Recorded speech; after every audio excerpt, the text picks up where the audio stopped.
We are live once again. Hello and welcome to the Prince Magnum channel where hot rodding and romance do coexist. I'm your host, Prince Magnum. Welcome once again to Sober Talk. All right.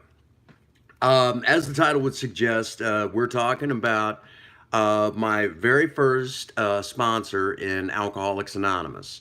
Um, this wonderful gentleman who took me under his wing, a long time ago, and started leading me through the steps and all this other stuff. Uh, I won't use his real name. He always goes by Soberman, and many have heard me talk about him here on the channel. Before we get underway with all of that, first things first, okay? Um, I'm going to get this big compliment out of the way. And at first, it's going to sound like I'm tooting my own horn, but just kind of bear with me a second, okay? Sobriety has given me an awful lot. And again, just bear with me. When I say sobriety has given me an awful lot, I mean, here on the channel, we see me work on cars. We see me do a lot of cooking. And right now, currently, there's a movement to have me named the most romantic husband in St. Francis County, and all these other things that goes along with the Prince Magnum channel. It all had to begin somewhere. So let's go ahead and begin. How, because if it hadn't been for sobriety and the right people, mainly Soberman, coming into my life and teaching me the steps and all this other stuff, right away, we need to, I need to say, all of that would not be possible if it hadn't been for the right people, mainly one of them people being Soberman himself, okay? So let's get underway. Now, again, if you've kept up with the Prince Magnum channel, you've already seen where I've kind of given a good overview of my story. I actually went a lot further into the stream than I really wanted to, but it was worth it in the end. I'm glad that I did it. So we'll just kind of pick up where, if you'd like, after the stream, or if you're watching the playback, stop this one and go take a look at the original, the one where I gave the Prince Magnum story here on Sober Talk. It was. We'll say that right after, when my first AA meeting, that's when I met Soberman. And we've talked about, that meeting. And I could tell you the exact spot where I met him in that church.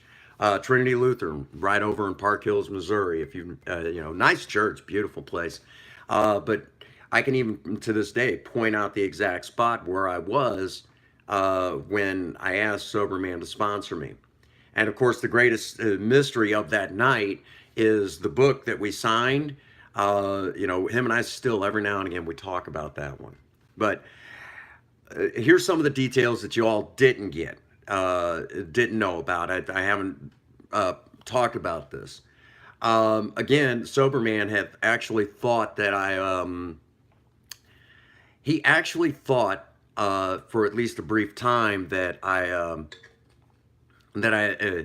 had showed a fake ID that first meeting. You don't have, if you're watching this for the first time, don't know a whole lot about Alcoholics Anonymous, you don't actually need ID to get it. It's just one of those things. No one believed that I wasn't 18 or 19, that I was actually 26 when I first got sober. And it's like, no, really, I am, and he thought that was a fake ID.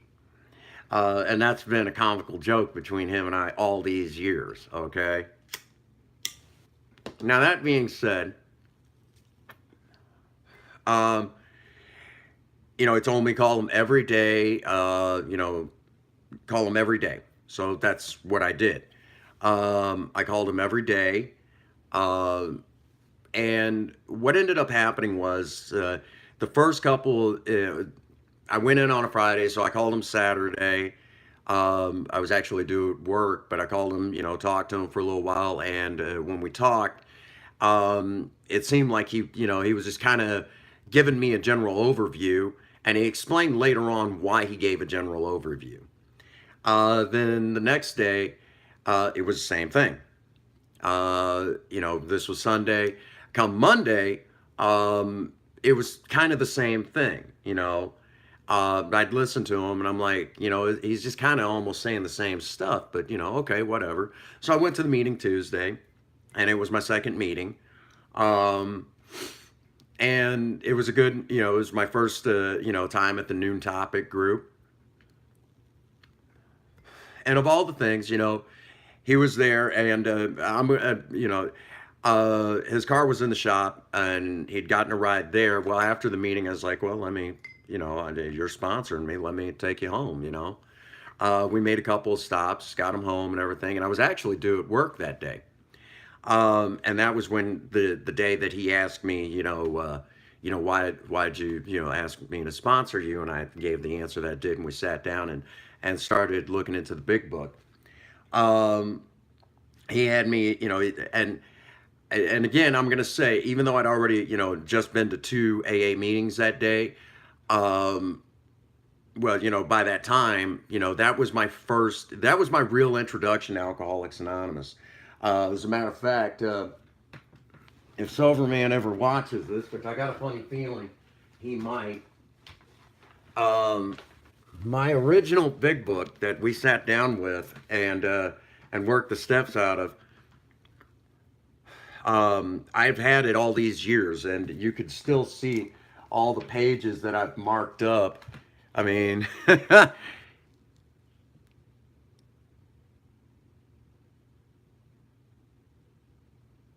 okay, we'll actually get to that. We'll actually get to that. I will answer that question. Let me continue forward. I'm going to answer that question. Okay. Um, so again, it takes a good sponsor to, you dang right you can. You jump right on in. This is just we're gonna talk about Alcoholics Anonymous and my first AA sponsor, the gentleman known as Soberman, and he's you know he's a great guy. Even though he doesn't sponsor me anymore, and I'm going to tell the story how we really truly came together as the it started off as a uh, sponsor, sponsee, then it became best friends, and then he's to this day he's still like a father figure to me. But we'll get to all of that as the video progresses. Okay, so bear with me, bear with me. When we got to my first step, again, I was struggling with my first step. It was very difficult for me because I mean, I could and if you don't know what the first step of Alcoholics Anonymous is, it's that we admitted we were alcoholic and that our lives were unmanageable. And you know, I knew I was an alcoholic. I couldn't stop. Okay. Um, the part that I had a hard time with was the unmanageability. Y'all got to remember, when I first got sober, I was still working in nursing, and had by this time I was the longest standing employee on the evening shift at the nursing home I worked in. Been there the longest. I was the senior on my shift.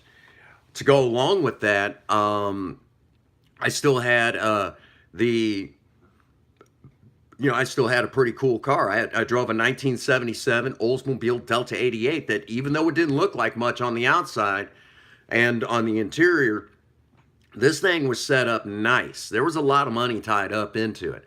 And the thing drove like a dream, very quick, all that awesome stuff. I still had a very nice apartment. And I will just say this. I had a lot of money at that time. I had around $10,000 over spanning a couple of different bank accounts, and that didn't include what I had stashed in the apartment. Okay, so I had money.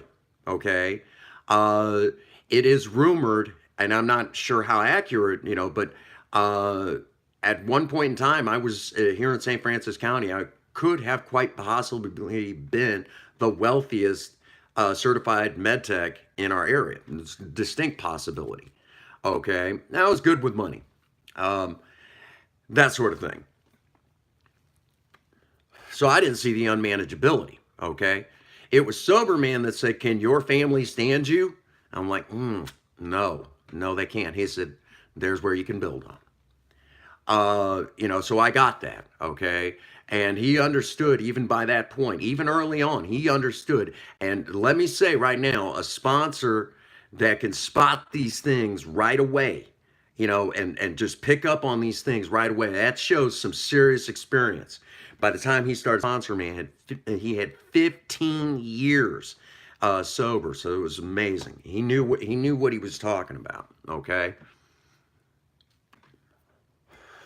All that being said, okay, all that being said, uh, he spotted that right away, so he was able to pick that out. Now, when we got to my second step, and honestly, for your second step, this again, the second step is a perfect idea, a perfect idea. And by this time, I'm starting to see that he knows, he's got his finger on the pulse of what makes Prince Magnum tick, if you will. Okay, oh wow, 3 already, fantastic. He really picks up on this. Okay, he started reading me like a book. Evidently, I'm as transparent as cellophane to an experienced alcoholic. So much for being complicated. Anyhow, second step, perfect idea. Uh, you know, we, that whole higher power thing, okay? Uh, Again, I'm going to say, when it comes to spirituality and religion, they're two separate things. And Soberman really let me explore this. And even after we went, did our walk through of the second step, he's continued to, even to this day, because of what he taught me, it was perfectly okay to kind of, broaden that horizon. And it continues to broaden. Religion and spirituality are two separate, totally different things. Okay, religion is just a group of people who believe in a higher power along the same lines, not necessarily completely the same exact way, but along the same lines. Whereas spirituality is your own personal relationship with that higher power, and because of the groundwork that he laid down, and when we read the second step out of the 12 and 12, or the 12 Steps, 12 Traditions book, which is a great commentary to the big book, and we did read it out of the big book. Now, if you've never read that out of the big book, it's in the chapter "We Agnostics." That's simple. Okay, that's really the second step. Now, uh, again, the groundwork was laid. And remember, when you're working the steps, you're going through working the steps, each one builds on the other, okay?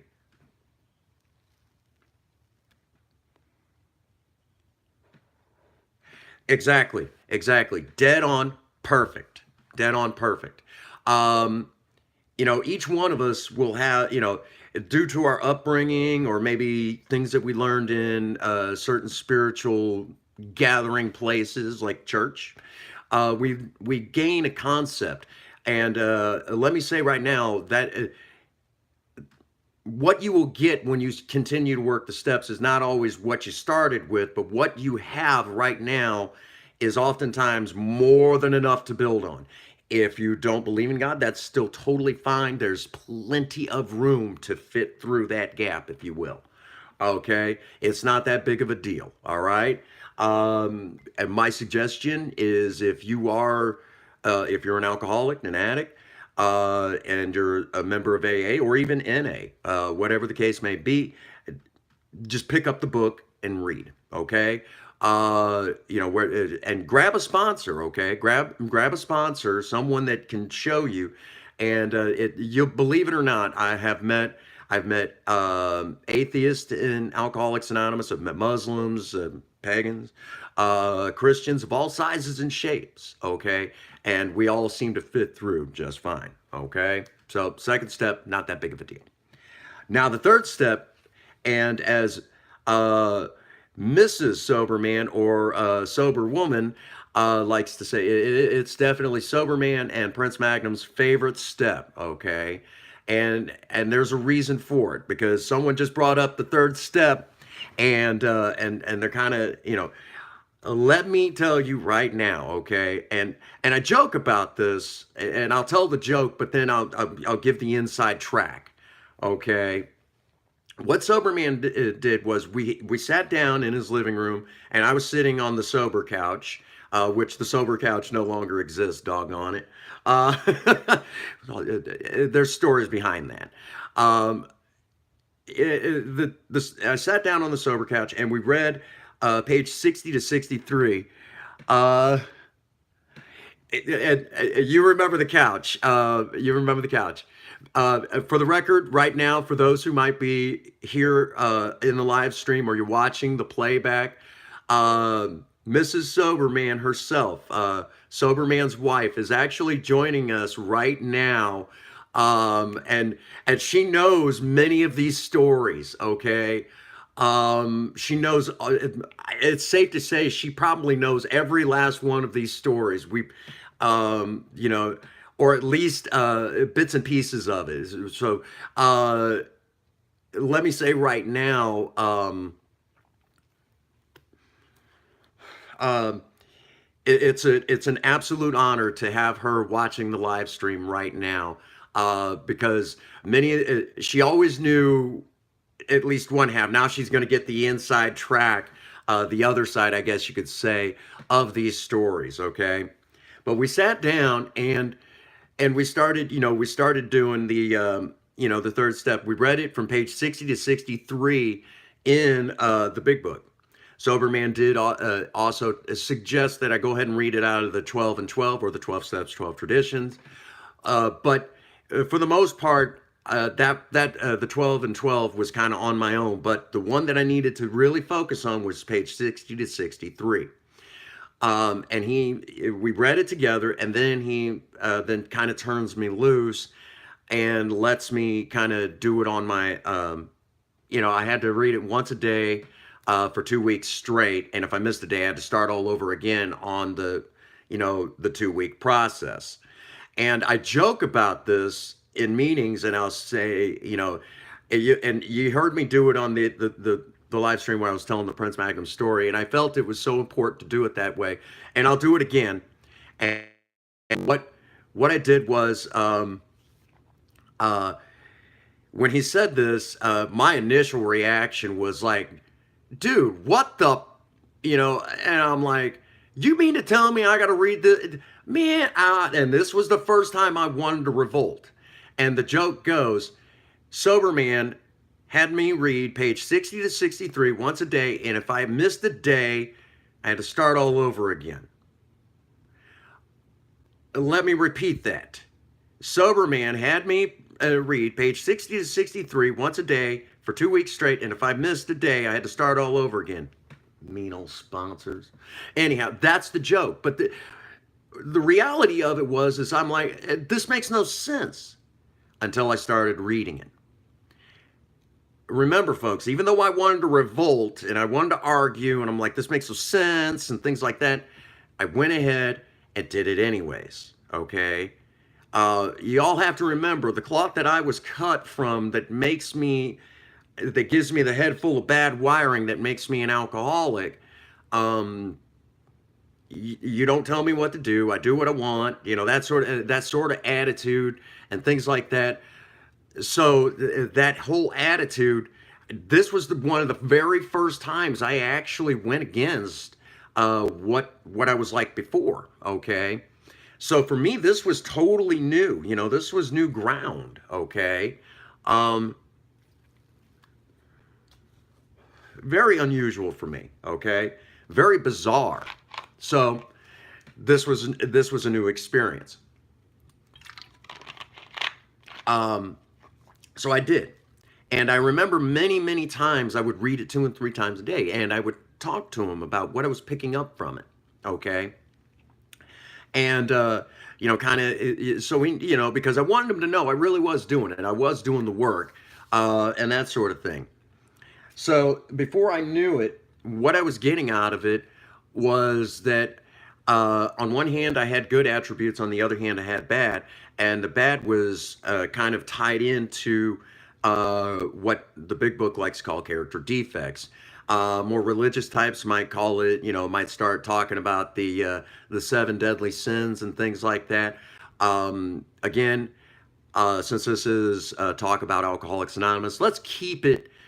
I like the term character defects, okay? I really like that term because, and you'll understand as the video progresses why I like to keep it that way, okay? So let's, march on. By the time, I knew the next day that I was going over to Soberman's and that we were gonna, hang out and we were gonna go over the third step and we were gonna get my start on the fourth step and things like that. Um, I remembered laying in bed. I just read it and that sort of thing. And I'm sitting there thinking, I'm never going to be able to drink the same again. I'm never going to be the same after this, and that sort of thing. And so I knew that this was pretty much it. There was no turning back. Uh, that I had a deeper, at least a deeper understanding of a power of my own. Of a higher power, and it was just the beginning. I already had a deeper understanding by this point, but at this point, I knew that was only just barely, barely just scuffing. It wasn't even a scratch. It was just barely scuffing that surface. Okay, so um, a better way to put it in this particular case. By this time, imagine a huge iceberg floating in the ocean, and you're standing on top of the peak, and you just pick up a single snowflake off the top of that, and that would give you a definition of how much was yet to come in understanding the relationship I have with a higher power of my understanding. That's the best way I could put it. So if that helps at this point, okay, just understand that step two is a perfect idea. All the steps are perfect ideas, and the only one you can get 100% right is the first step. You just continue to strive towards the other ones, okay? So that being said, looking at step three, we went over, and I had actually slightly modified there's an actual prayer in the for the third step, if you will, and it's here I am it's on page, I can tell you it's on 63 actually, and it's actually right about there. Yeah, that's it right there. I still have it highlighted. And what I actually did is it was originally written by Bill W. and the original members of AA. When it was done with a lot of these and thous, kind of old English style. Well, I don't talk that way, so I modified it to be more modern English, more modern Americanized English, and I felt comfortable with that because I don't talk in old English. As great as it sounds on paper and in plays, and I'm not Shakespeare, so let's just go ahead and do it with a lot of heart behind it. So we did that. At first, Soberman was like, "What do we?" And then we understood. And let me say right now, um, for the first time, ever here on the Prince Magnum channel, and I've told this in meetings, and this is super, super important. Some years prior to meeting Soberman, he had had a couple of strokes, and one of them way, way, way back in the day, and he had that, and he'd had another one probably like a year prior to meeting me, maybe a little bit before that. And so it was hard for him to get up and down. And this is super important for all of you to remember. It's very difficult for him to get up and down off of a floor. He got down on his knees with me, and we did that third step prayer together, and that was huge. Okay, because you all have to understand, getting down on your knees like that and doing that third step prayer with him. knowing how hard it would be for him to get back up, for him to do that. I'm gonna try not to get emotional about that, okay? Because that's big for me, okay?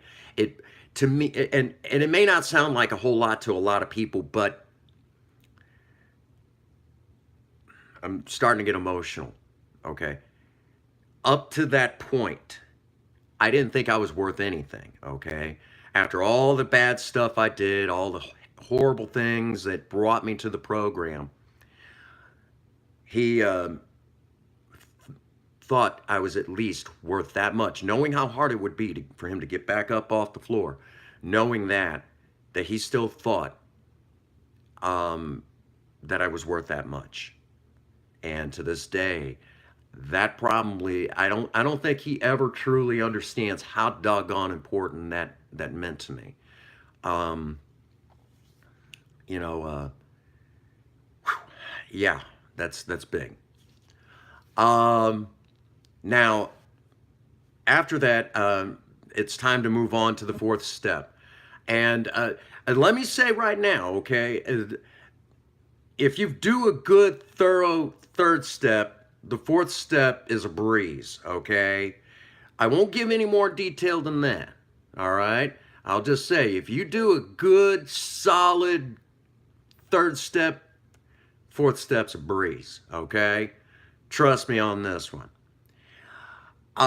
We all know that, and this is, and I'm going to say this part of the story again, and since Mrs. Soberman is here, this is an ongoing joke. I actually started to jerk around and not do my fourth step. Okay, for 2 days. I was supposed to start on it, and Soberman's like, have you started on it? No, no, no, haven't started on it. And, stuff like that. And, for 2 days, okay? And we know that when I finally decided I was going to sit down, I called my old friend Tanya, that sort of thing. And then, I called him up shortly after that, and I told him, let's get underway, So I'm going to sit down with it, start working on it, okay? Here's where the stories start really kind of blending together. It starts really getting interesting. Okay, here's where so after that second day, Soberman more or less calls me out on my BS, and he says, Prince Magnum, I thought you were willing to go to any lengths to get this. I'm like, he called me out proper. Up to that point, even though I'd done some lying, cheating, and all that stuff. I at that point, I still believed that I was going to try to be an honest man. And he called me out, and I'm like, I have to be honest. So I got to work on it, and then of course, So real quick, I remember at one point, Mrs. Soberman and a gal I was with at that time. I think it was Lady Katrina. The four of us were sitting around talking, and she's like, Prince Magnum, you're the only one that ever did that made it past their fourth step, I believe, that I have ever seen. And I said, she's like, you didn't jerk around with it. And I started laughing. I said, I actually did. And I told her this story. She said, that's not messing around. That's like stubbing your toe. So we laughed about it, and onward and upward. But yeah, I got to work on it. And then, of course, the death of Tanya. Here's something I've never really talked about. During one of the days I was at the funeral home, Soberman actually came to the first day of I guess you could say the first day, the layout. He came down there and actually consoled me and kind of propped me up so I could be there for the family and all of that. So if it hadn't been for him, I don't know how well I would have made it out of that day. And then, of course, the next day, and we have amazing stories about that. But right after that, continue to work on my fourth step. We did the initial fifth step. Now, this is where the story gets funny, okay? I knew I was going to be confessing a lot of stuff, okay, in my fifth step. I knew I was going to be coming clean about a lot of stuff. And remembering the layout of Soberman, of the living room, doing this again, I actually sat on the couch closest to the door because I had it in my head that the moment this stuff started coming out, I was getting thrown out on my ear. Okay. It didn't happen that way, obviously. And by the way, that couch that I sat on closest to that's the sober couch again. Okay. Um, Again, since Mrs. Soberman is joining us today, again, a complete honor that she has joined us.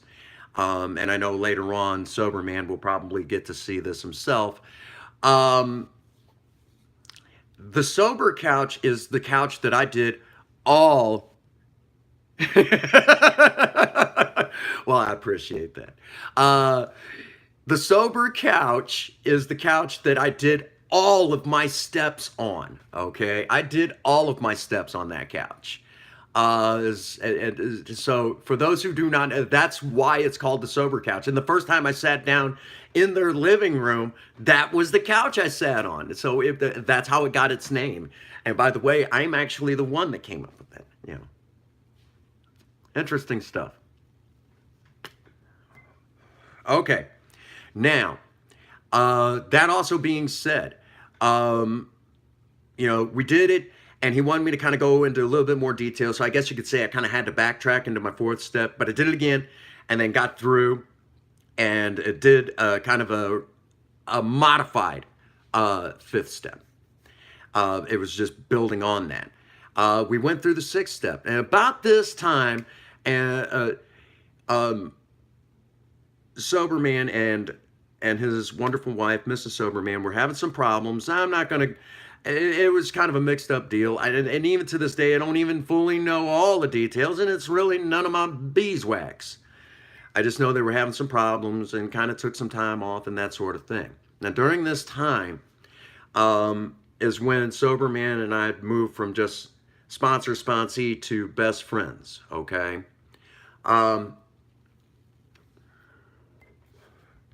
During this time, we're completing my fifth step, and then we're getting onward to my sixth step. And if you've never done the sixth step, in the big book, there's like just a short little synapse, if you will, like maybe part of a paragraph dedicated to step 6. But then you have to go through it. During this time, they were experiencing some problems, but we kept working, and I kept trying to do what was right and things like that. For example, one of the things that I was trying to do, Soberman was actually having an outdoor, he was doing some barbecuing that day. Or if you're one of those, if you kept up with the channel, outdoor grilling. And so I went over, and actually took some stuff. Because I'm pagan, I actually, even to this day, I still keep kind of like a book of shadows.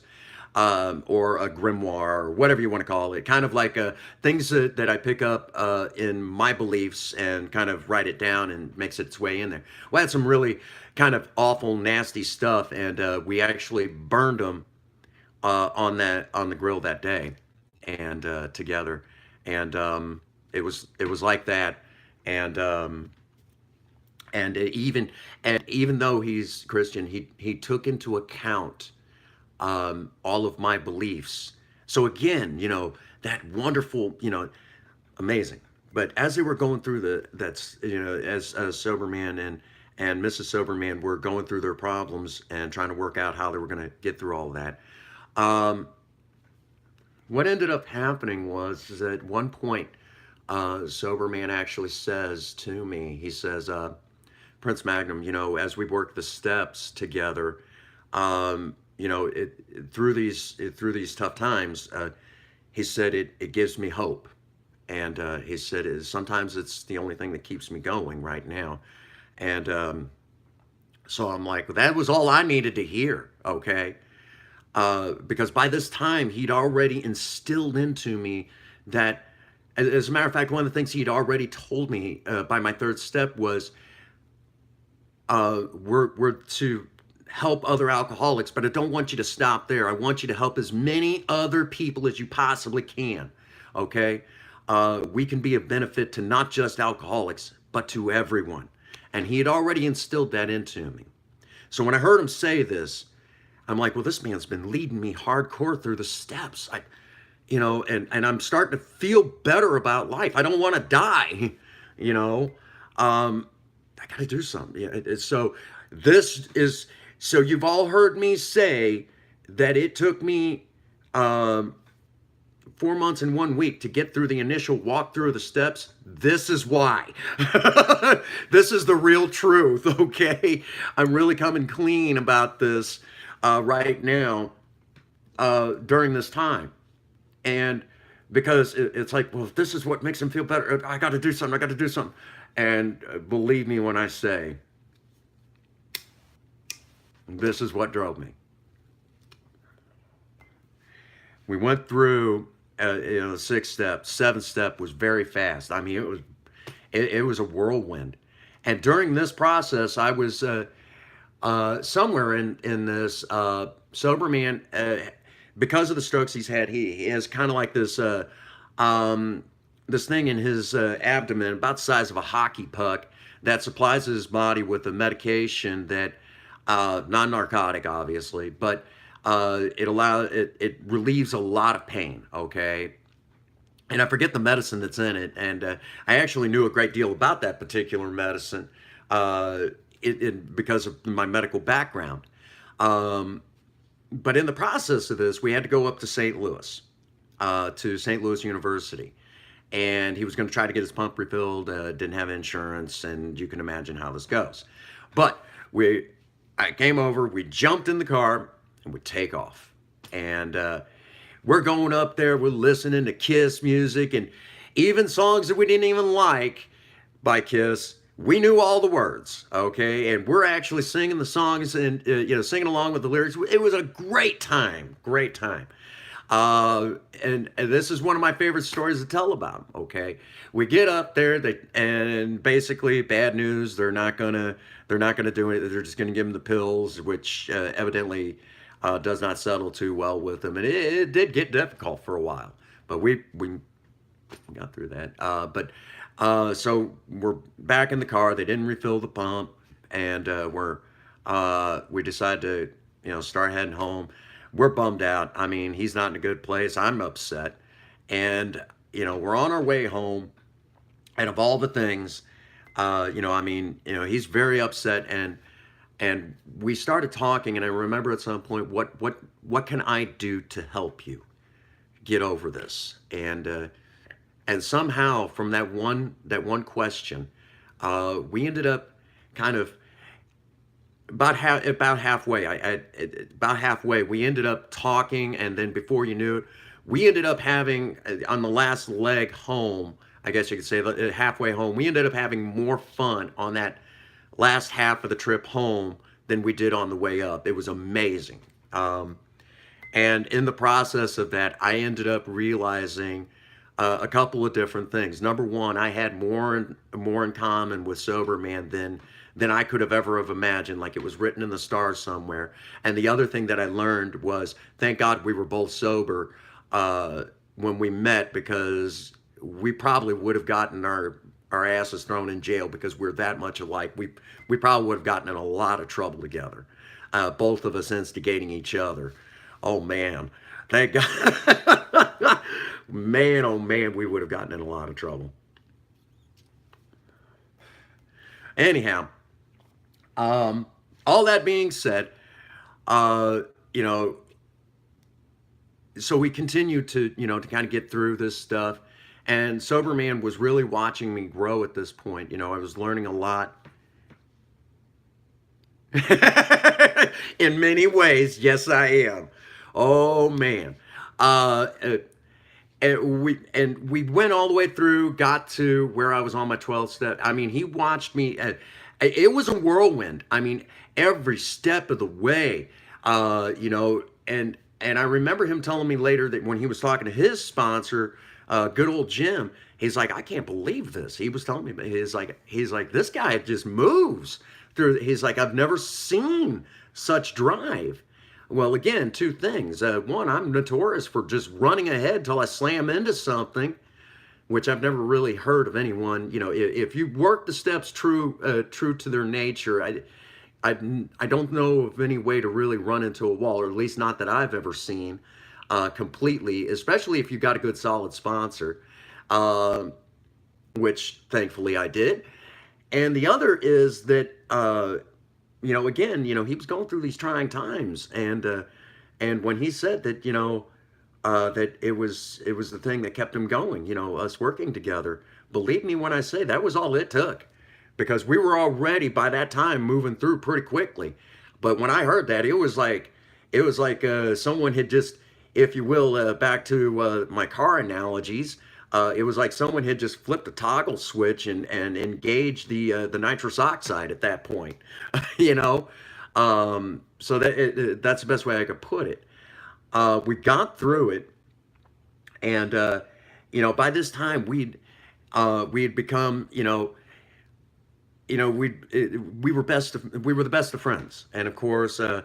Soberman soon comes back in, and I couldn't have been happier. I couldn't have been happier.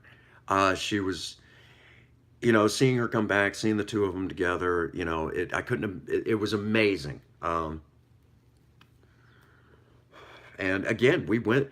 She was there. She was there to watch me chair one of my first meetings. She got to watch me do that, and of course, I remember the kind of the night before. It was, I called up Soberman and I was telling him, I said, I got this idea for a meeting, and this is my idea, and it was tell me an amazing story about you and your sponsor, something you'll never forget as long as you live. It doesn't matter and it said if you yourself have some sponsees, and maybe a story about them. And it went around. I told the story about our trip to St. Louis, and went around the room. Of course, Soberman told a story about him and good old Jim, and of course, just it was an awesome day. And I'll never forget that day. It was a great time. We'll fast forward a couple of months. Soberman giving away my 6-month coin. Oh my gosh, we cried. We cried like babies when it came time for that. I'm sitting in the noon topic group, and Soberman and I are sitting next to each other, and right next to me is at that time my fiance, and on the other side of her is a guy I'm sponsoring, and next to him is his fiance, and then on this side is Soberman, and sitting next to him is Mrs. Soberman. And so it was kind of like a big generational thing. It was huge. Oh my God, it's huge. Nothing like it. And I stood up and said, well, actually, I didn't stand, but I raised my hand, and I said, I'm Prince Magnum, an alcoholic, celebrating 6 months of continuous sobriety in Alcoholics Anonymous. Thanks to all of you, stuff like that. And of course, Soberman stood up and he started giving my monologue.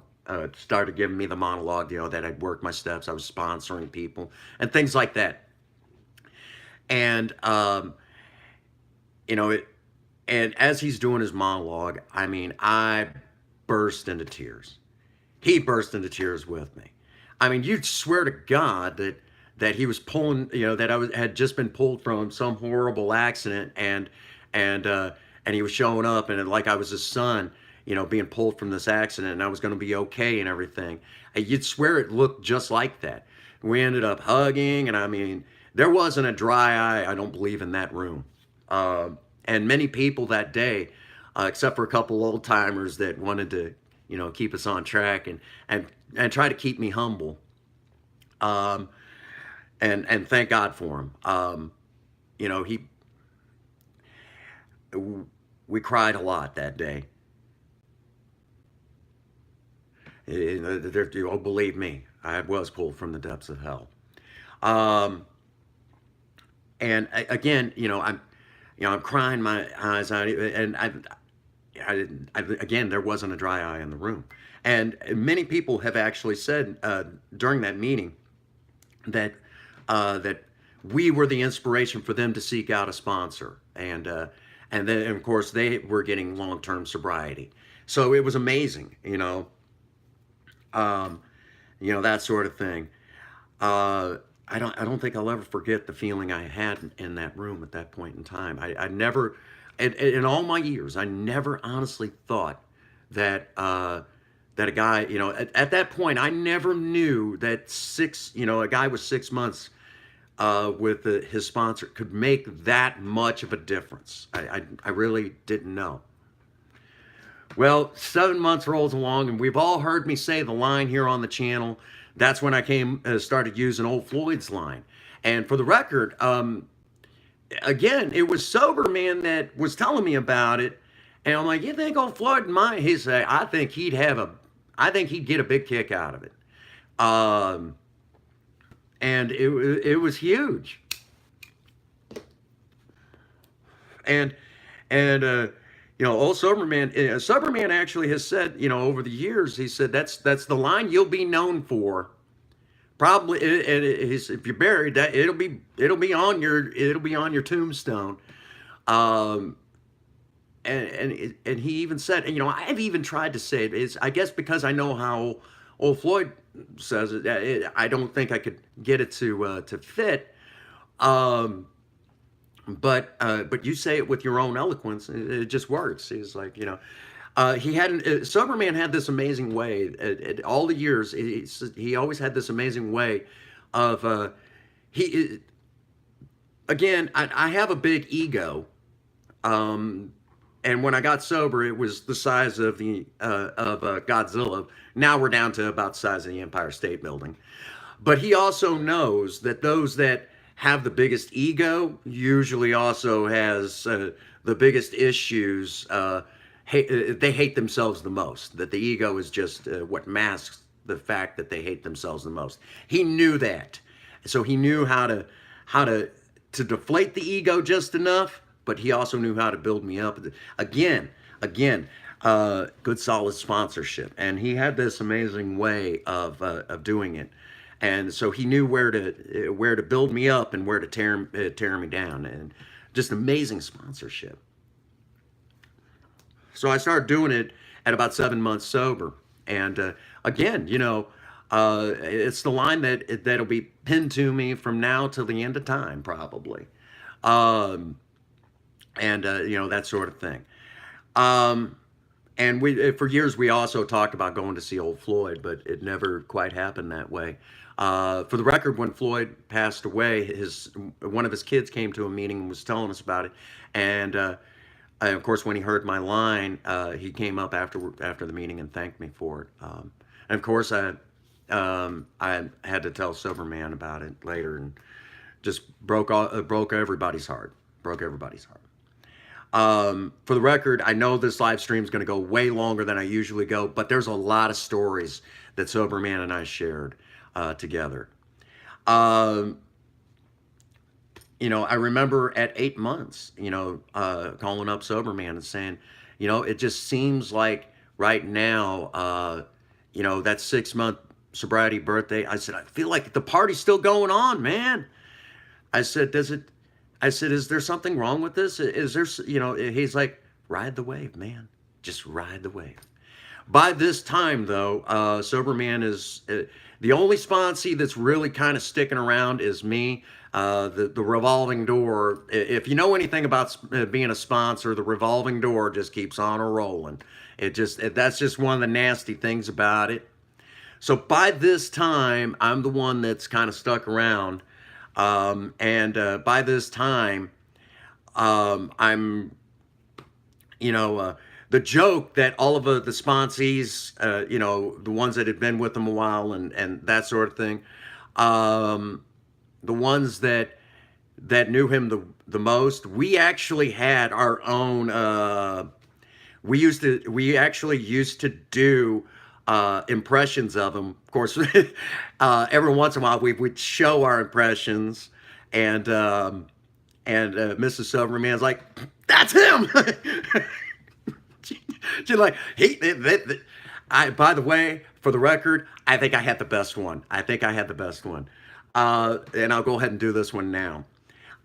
There was the one meeting that I do this, that I did it, for those who do not know, I used to be real heavy into the goth thing, and I used to wear a lot of black nail polish, purple lipstick, and things like that. Just look like to some people I might look like a freak of nature. And this was, and I say goth. This was before the emos came along, really became kind of a thing.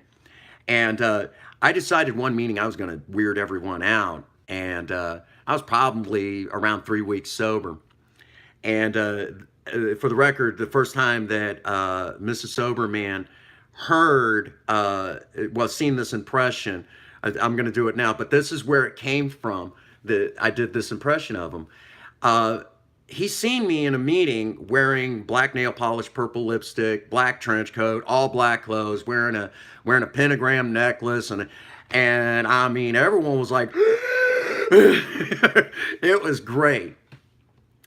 Uh, and Soberman, being the trooper he is, um, he wanted to make sure that he had every detail he needed about his sponsee, no matter how weird, down, so he could do his best to lead that sponsee through the steps. But this was a little much, okay? So he took it well. So he walks up and he says, Prince Magnum. Now, seeing this a little bit here, is there a little something that I might need to know? Is there something that you haven't quite told me just yet? And I'm like, what do you mean? He said, the black nail polish, the lipstick. Is there something you quite haven't told me just yet? Is there, is the, you know where I'm going with this? And I said, oh, no, I'm not like that. I like my women. Okay, I just wanted to check. Not that it matters. Not that it matters, but it just if that is the case, I need to know so I can help you a little bit better going through the steps. Okay, I just need to be prepared. Don't blindside me. So I don't know if I still do the impression well, but that is it right there. So about the time 9 months is rolling around, that's when I did the impression right in front. Soberman's like, I don't say. He's like, do I sound like that? Yes, you do. So I think I still do the best one. It was awesome. Um, you know, this is also about time we're creeping up on my 1 year, and I'm getting excited. I'm getting excited, and I will tell you all the funniest. Around that 1 year mark, just before the 1 year marker, there was two major things that happened at this point in time. The first one was we went to our first AA meetings up in St. Louis. Um, let's see, we went up there, and Mrs. Soberman, myself, and the woman I was with at that time. We'll just her name was Jessica, the mother of my third child. And we went up there, and it was huge. I mean, I'd never been to meetings up there, and a lot of great sobriety in St. Louis. Dang, man, there was some good. Oh, wow, awesome sobriety in St. Louis. Let me say that right now. Anybody from St. Louis who's a member of AA watching this right now, there are some. You guys got some awesome sobriety up there. It's huge. Loved it. Oh my gosh. Went to this one meeting and heard the story. There was a guy there who would actually was had escaped communism in Romania, and told his story how he crossed the Iron Curtain and came to the United States, and then discovered alcoholism, and then told us the story how he had to escape alcoholism. That was a huge story. I blew my mind. I mean, it was awesome. I loved every second of it. I mean, I hung on every word he said. It was huge. And then we went to this meeting at Club 410. And that particular day, I got to tell got to tell a little bit of my story. There was a newcomer in the room, and I was talking about how in a few weeks I was going to be celebrating a year of sobriety, and I mean, right in the middle of that, um, you know, I got an unintended applause. And let me explain. Soberman and I have this thing that if you say, well, I've almost got, X amount of time, and we'll actually say, well, we almost clapped. You got to get there first. Okay. And so for me, that applause was just, it was like, whoa, whoa, whoa, don't jump, and I looked at him like, I didn't mean, that's not what I was going for. He's like, keep going, just keep going, And I went, and it was huge, Afterwards, of course, there was people coming up thanking us for being there, and one particular gentleman, and even in the middle of the meeting, said, I used to have some bad things I used to say about meetings down there in Farmington. Maybe I need to relook at that because you guys are awesome, and so it was huge. We went to the Hampton facility, and I got to watch Sober Man on the fly chair a meeting because the chairperson wasn't there. And of course, we had a newcomer, a belligerent newcomer, but we worked with him, and hopefully, I don't think I've ever seen him since that meeting. I hope he got sober.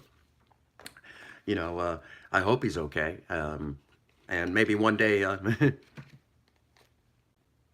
Oh, yeah, yeah. Well, we're there. You go. Well, I hope to see you soon too. There you go. That's awesome. Uh, you know, and during this time, like I said, it was huge. Um, you know,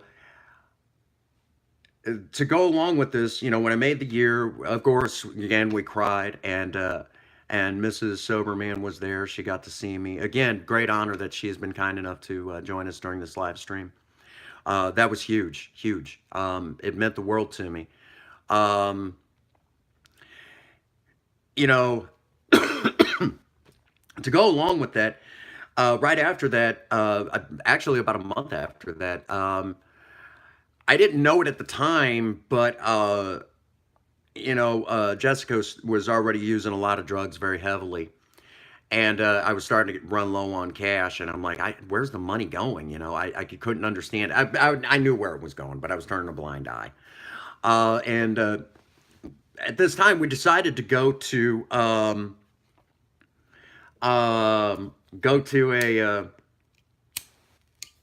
my very first AA convention. Soberman and Mrs. Soberman rented got us a hotel room. We went up there and we had a blast. Let's see, played a game of Taboo. If you don't know what that is, it's kind of like your partner has to guess a particular word, and and when you're describing that word, you can't use certain key words. So we played that game, and I got to watch Soberman and Mrs. Soberman. Actually, they went. I got to watch them. It was really awesome, and it's like that's the type of relationship I want right there. So I was learning things from both of them. Where they were basically they would say like a word, like Soberman would say a word, uh, you know, he, he would say like, what Junior did the other day. Oh yeah, and she named it, and the way they worked together, and pretty soon, Jessica and I were doing that, so I had to learn to pick up on that. So I learned some stuff.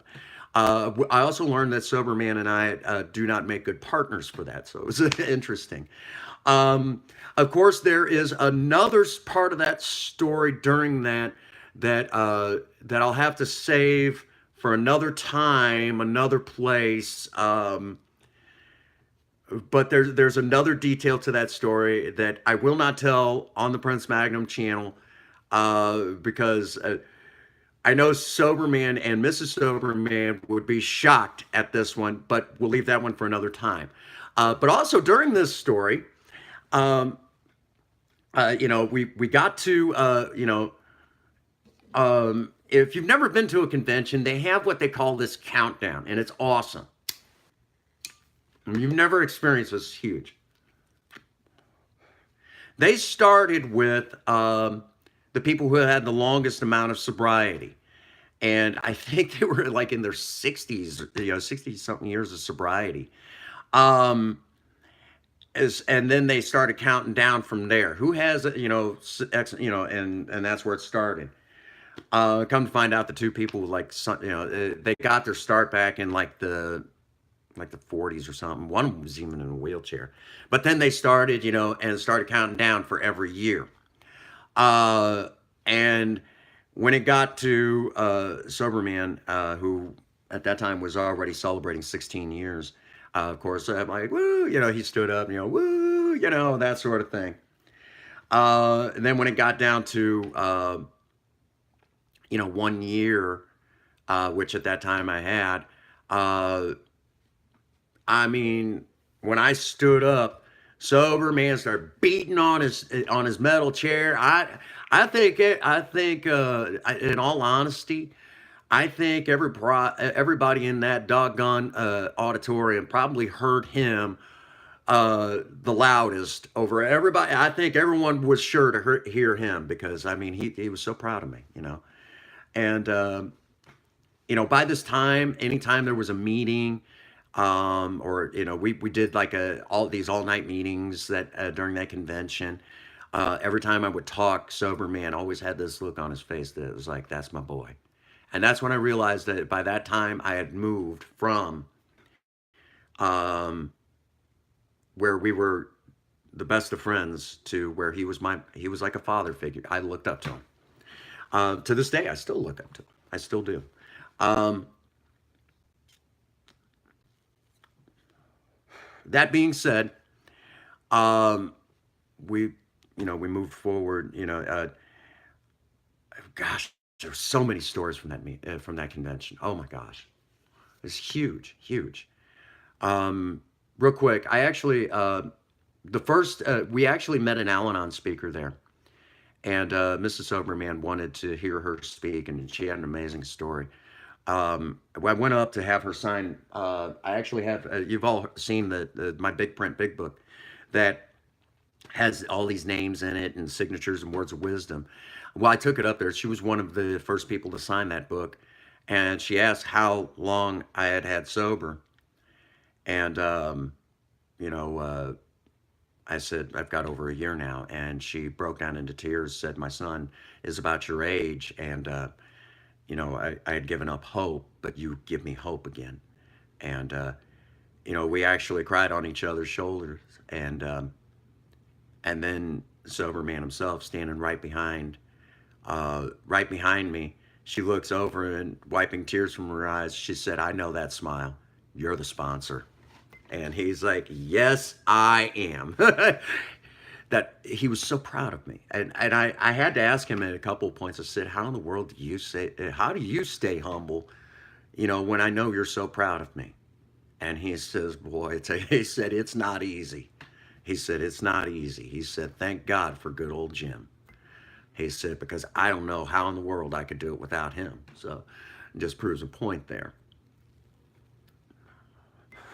That being said, okay, sober man watched me battle 6 months where I'd given up nursing and was just going through a lot of bad stuff. Actually, it was almost a year, but yet made it to 2 years sober. Birth of a child while I was flat broke and everything else, just the whole world collapsing on me. It was one of the most challenging times of my life. He watched me struggle with my post-traumatic stress disorder, even though he didn't know how to deal with it. Um, at that point in time, he was so out of his realm. I actually had to seek out other members of the program. And when I explained to him what I did, he's like, "That a boy." He said, "You did exactly what you were supposed to." I thought for sure he'd be mad as hell. Nope. But he watched it. So he had given me the skills to reach out for help when he didn't know what to do himself. So he had taught me. He had taught me very well. And to this day, there's a lot of techniques that he taught me that, oh, buddy. Um, so he watched me go through that. And then he watched me build myself back up. And I remember 2 years sober. We went around to some meetings in the area and had a good time in our area. But 3 years sober, that was huge. Went up to St. Louis again, several meetings. That was our thing. We would go to St. Louis, and we did that all the way up until about 4 years sober. That was our thing. It was 4 years sober, and that was huge. Whole time, Mrs. Soberman, all the way, all the way. Uh, you know, I remember when I was making 3 years. When I was just shortly after 3 years sober, my mom and I were going to try to patch up our relationship. And you've all heard that story. My mom gave me my PTSD. Um, I lived in that world so long, that emotional world of child abuse for so long. It scarred me in a way that it took members of AA to help put me back together. And I knew I was going to do this as a favor to my brother. I didn't want to talk to my mom. I didn't have anything to say to her. But I was going to do this as a favor for my brother, and this is what sobriety had given me. Um, During this time, I went over and, I was talking to Soberman about it. And this was one of the first times that Mrs. Soberman asked a certain question. And for the first time, I opened up to her in an area that I didn't, that was just, it was real, it was really real. Um, I opened up, she asked the question, what did your mom do to you that was so bad? And sober man actually started to say, no, no, no. And I said, no, no, it's all right, man. It's all right, brother. I said, I'll openly, I'll talk about it. And that's when I started telling the story. And up to that point, sober man's mom, Mama Sue, used to ask the questions. She often wondered why, I called her mom. Well, then when I got to, I started telling the story. Um, Mama Sue was like, "Wow, after all you've been through, it is a real honor that you call me mom." Which Mama Sue just passed away not too terribly long ago. I wished I'd got to see her more. She was a wonderful woman. Boy, that hurts too. I guess I didn't realize how much that hurt. Wow. To go along with that, Mrs. Soberman actually, she gave me a hug and she said, I never knew you went through so much. I think I even cried on her shoulder that day. Which, for the record, Mrs. Soberman, because I had built such a relationship with Soberman himself, she oftentimes came off like a mom to me too. And I'll tell this story. During just before I started, going broke and having to build myself back up, and at one point I even lived with Soberman, lived with them for a couple months. That's a funny story in itself. Now I got to tell that story. I started playing paintball, and I got to tell this story. I started playing paintball, and I still got all my gear. I haven't played in many years, but I have all my gear still. I went out and I was playing around, and I took a round right to the temple. I mean, knocked me goofy. I ended up getting a small concussion from it. I had to be sent home from work, and I laid in bed for a good day or two. And then the next day I go, sober man came over. He was pretty upset about it. He was really upset about it. And I went over, and Mrs. Soberman, she was in watching something on TV in the bedroom, and Soberman and I were talking. She comes out, and she says, Prince Magnum, I have a question to ask you. I said, what's up? Why in the world would you go out and play a dangerous sport like paintball knowing you could get hurt? And I got, and she proceeded to chew me out like like a good mom, she laid into me. I've never experienced anything like this. Oh my God. And I mean, she chewed me out, I kid you not, for a half an hour. Soberman tried to interject and stop her. She turned around and said, "You shut up over there." I mean, she chewed me out for a half an hour. And gets to the end of this half an hour. I mean, I'm watching my cell phone. Because I've never experienced anything like this. I'm like, it was that bad. And it was one of the longest half hours of my life. She gets to the end of it. And she says, "And what do you have to say for yourself?" And I got out, "Well, that was all I got out." Because then she proceeded to chew me out for another half hour. How I upset Soberman and upset her. And what about all the people? Hi, Galaxy. What about all the people that would be worried about me and things like that? Um, you know, it was a horrible, horrible. I have never had this before. Wow. I mean that, and again, let me say this: by this time I'd become part of the family, and if you've never experienced that as a sponsee relationship, there is no experience like it. um because that just showed that by that time I was something more. I was that I'd come far enough and long enough that that I was able to become, it was, I was more than just a falling down drunk. I was more than just a psychopath who owned some guns. I was Prince Magnum, a caring, loving person, and that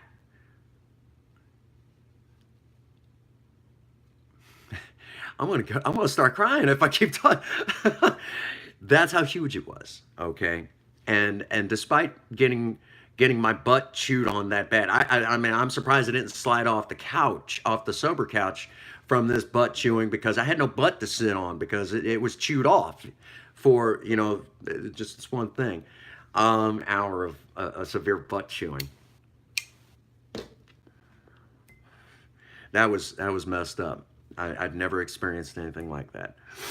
Um, and I knew it was all out of love. So that was huge. To go along with that, the next thing that happened was, after experience, to give you a great story. Again, I'd mentioned briefly that I lived with Soberman and his family for a brief time with a woman that I was actually engaged to. Um, that was an amazing experience, because I would come home from work. I worked evening shift in a nursing home. I would come home from work, and as soon as I would get home, um, we would, I would, come in, and he'd say, "How's your day, son?" And I would tell him, and then I would ask him how his day went, and that was awesome. I remember one particular day though. I came home, and he said, "How was your day, son?" And I told him how my day was. "Come on, you uncooperative son of a gun. Are we live? Can't tell. I think we're live." Anyhow, he started getting upset about his bad day and everything, and then I listened to him finally, and I said, "Are you done?" And I pulled an old Jim on him, and I said maybe, two whole sentences, and he's like, "Huh, that actually makes a lot of sense." And then he says, "Why can't you get pissed off with me?" And I said, "That's not the way you would have taught me. That's not what you taught me." And he said, "You're as bad as old Jim." And I said, "But that's the way you taught me." And that's become one of my favorite stories where we got to flip flop the role. I know there was meetings that we would sometimes flip flop the role. Give you an example. One meeting, I started talking about the importance of the big book. Well, then he's sitting right next to me, and he starts talking about the importance of the big book with a sponsor. Well, a year later from that meeting, almost to the day, I believe, he starts telling me he starts doing the same thing, and then I turned around and said the same exact thing, and he's just smiling because he remembered it. That was awesome. Um, Soberman and started watching me actually have the staph infections that eventually led up to me having my stroke and having to retire. That was heartbreaking. I didn't want to give up nursing, and he watched me experience that. That was, oh man, it broke my heart to have to give it up. But after the stroke, I tried and I tried and I just couldn't do it. And I went on to factories. He watched me live in Washington. Um, it was a lot. It was a lot. He also watched me be accused of child abuse and have to plead guilty to a crime I didn't commit. Um, I think that was the straw that broke the camel's back. Um, uh, it was too much. He kind of gave up on AA after that for a while, and he kind of went. I kind of feel to this day, and I'm going to talk about this. I need to talk about this. He went strictly to the church, and I kind of feel like. I guess you could say I have my own personal resentment against the church in general, Christianity in general, and this is something that I'm just going to have to work through. I got nothing against Christianity. I just got a problem with the church, I guess, because after all I had just went through, he stopped sponsoring me. I needed to find a different sponsor, and I was so angry, even to this day, just bringing it up now. I'm so angry because I feel like the church took away my sponsor, the man who led me through the steps. He sponsored me for 6.5 years of my sobriety. I mean, we still talk, and I still look to him for guidance and wisdom, whether he knows it or not. The day he said, you're going to have to find a different sponsor, it was almost more than I could bear. Um, it broke me in a way that even to this day, I still struggle in that area, because the revolving door for sponsors with me continues to go this day. I went, see, there was Vic, there was Dave, a couple others, and it is what it is. It broke me. As a matter of fact, Princess Faye herself gets so angry when it comes up. He abandoned you. He abandoned you when you needed him the most, after just coming out of jail and losing everything. You know, I'm like, no. I mean, he had to do what he had to do. And it to this day, I mean, I know it was a preacher that told him, the things that he said that convinced him to do this. And it just, if I was standing in front of that preacher right now, I know it would take everything I had not to beat him with an inch of his life, because I'm that angry. I mean, I don't think anyone could ever understand how angry.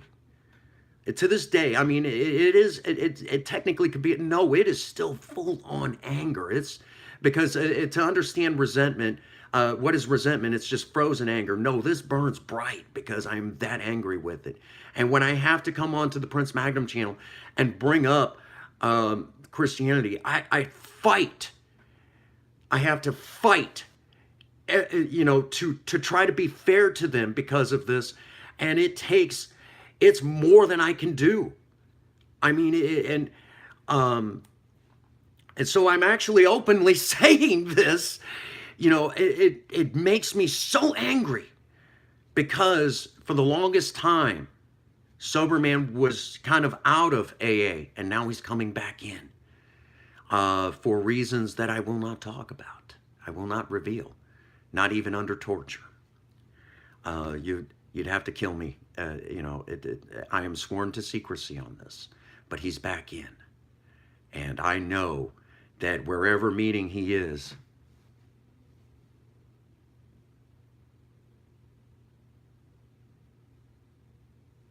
I wouldn't dare. Um, it took everything I had. And even to this day, the revolving door of sponsors continues. Because no one knows me like Soberman, okay? He knows me like the back of his hand. He's like, and to go with that joke, he'd probably point to see right there would be the map of where the scar is, where you got your first staph infection. For the record, Soberman actually, he watched when he was there the day that I broke down and cried over that scar, because up until then I was a real baby face. 30 years old and I still look like I was in my early 20s. I loved it. Loved it. And he actually he tried to work on me a little bit with this, but he ended up holding me while I cried one day. I don't know if he remembers this. I broke down and I said, I can understand the aging process. I know there's going to be a day where I'm not going to look as young as I once did, and I'm okay with that. But I also know all full well that this is that scar, because you can still see it right there. And even to this day, it's still hard to look at myself in the mirror with that scar. He actually, he held me when I cried, because I said, this is too sudden. This is not an aging. I remember actually looking him in the eyes and saying, I had this whole baby face thing going on. I said, I feel ugly. I said, how can my, at that time I was with Lady Katrina. I said, how could she even look at me and say I have a handsome, a handsome, fiance? And of course, we got through that, and eventually, Lady Katrina and I split up, and I got with the woman I married, of course, Princess Faye. And I remember looking at her and saying, "I'm sorry, I'm not as handsome as I once was," and she knew what I was talking about, and she just kind of, gently, So that was some of the things and Soberman led me through that, So for the longest time, I had a hard time. I had a hard time. But we got through it, and now he's back, and who knows where our relationship will go from here, Since I know that Mrs. Soberman, she's probably wondering about that part of the story from the convention I didn't tell. You remember Jessica, you know that she was, I'll have to tell you that story. There's a bit of that story you don't know. It'll probably send your eyebrows right up into your hairline. We'll just leave it at that. I won't tell no more here on the Prince Magnum channel. There could be youngins watching, and I like to keep it family friendly. And I'm proud to say that I do my best at keeping the Prince Magnum channel family friendly. It's kind of funny, one person, and again, I'm gonna really focus on this for just a moment. And I want to get to, a good stopping point, because I mean, I could go on for hours, the stories that him and I've got together.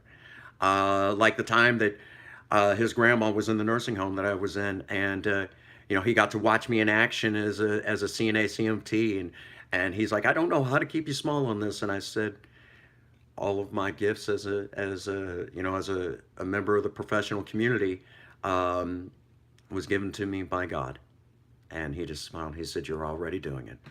And amazing, But again, I could go on for for hours of the stories that we have. You know, six and a half years sponsoring this guy right here. So let me say, when I got to Alcoholics Anonymous, I was a gun-toting psychopath who was hell bent on destruction, and not just the destruction of everything around me, but myself included. Um, Soberman was kind enough to say yes in sponsoring me. Today, sitting here in front of the camera on this live stream is a guy right now.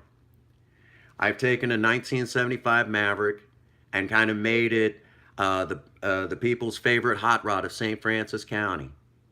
Um, I'm the guy that people love to come out to a bar and grill of all places and listen to me sing karaoke. Right now, there's a small movement trying to have me named the most romantic husband in St. Francis County. People come to me when they have questions about romance or have relationship problems and that sort of thing. People trust me today. People come to me, uh, when they have a question about sobriety. They come to me when they need a shoulder to cry on. All these things, all these things. And it all began with a fallen down drunk asking a guy who didn't even know that if this guy was for real or not. Just that question, will you sponsor me? And it took him to say yes. As we're, filling out this book with our name, number, address, that we have no idea what it was for or even what happened to that book. That's still a great mystery. 12 and a half years later, we're still asking that question. We're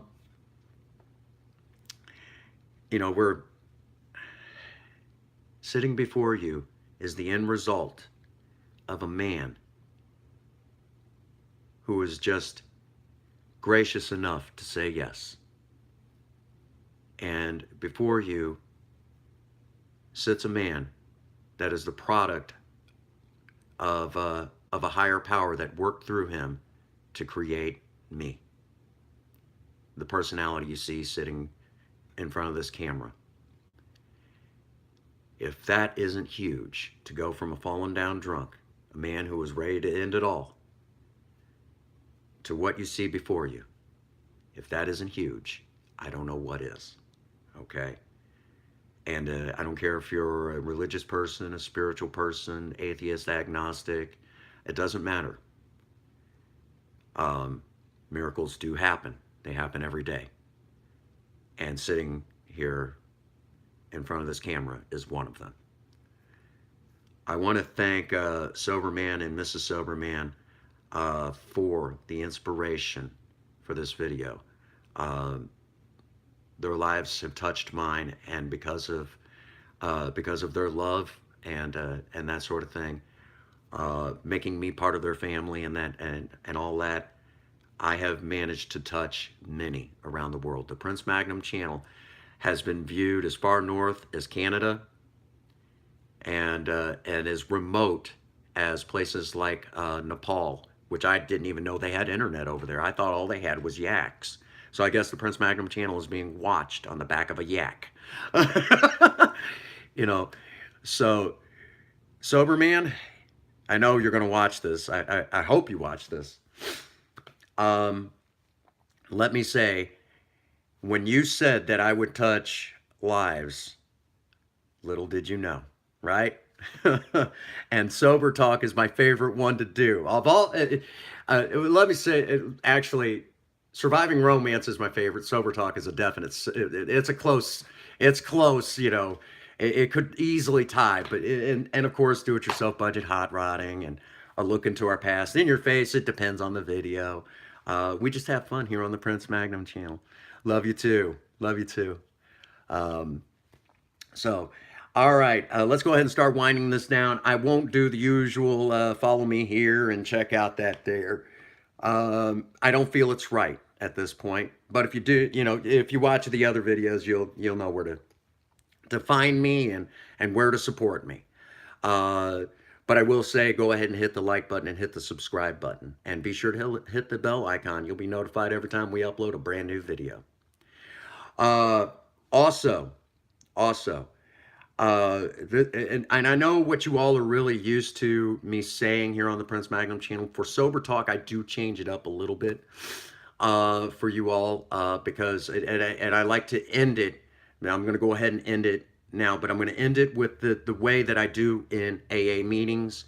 And so I'm going to go ahead and do it just like that. And then we're going to go ahead and shut it down. All right. And that is, all of you out there, I hope all of you need me as much as I need you. Okay.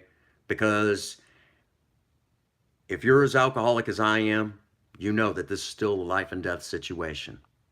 Even after 12 and a half years, I'm still trying to save my bacon. And for all of you out there, no matter where you're at, no matter what you're experiencing, if you're new to recovery, been in recovery for a while or for many, many years, if no one out there has told you that they love you, Prince Magnum does. God bless you and have a happy 24. Thank you.